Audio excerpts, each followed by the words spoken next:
పడి విషమైపోయిందని కేకలు వేసే లోపులనే భర్త చనిపోయాడు. పిలిచే లోపలనే కుమారుడు చనిపోయాడు.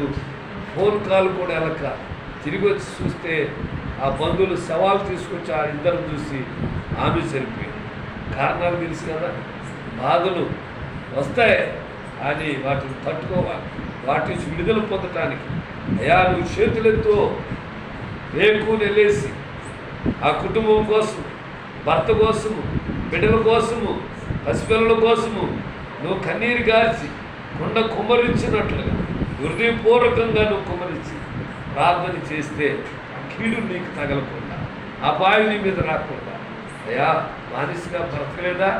ఎస్తేరి ఆకలి తెప్పులతో ఉండలేదా? కన్నీరు కార్చలేదా? అనాదిగా బ్రతకలేదా? ఎవరు బుద్ధేస్తే పెనతండ్రి తిని లేకపోతే లేని వస్తుండలేదా? అలాంటి బానిస బతుకుతున్నారు. ఆ దేవుడు మొరపెట్టినారు. చేతులెత్తినప్పుడు రాజు మెహేలులో కూర్చొని రాజు వనభోజనము తినలేదా? మనం చూసే వేస్తేని ఆమె కాదు, యోధా జనాంగానికే అయా మరణ శాస్త్రాన్ని జీవశాస్త్రంగా మార్చగలిగింది బానిస బతుకు వేస్తేంది కదా. ఏసేపు బానిసగా బ్రతకలేదా?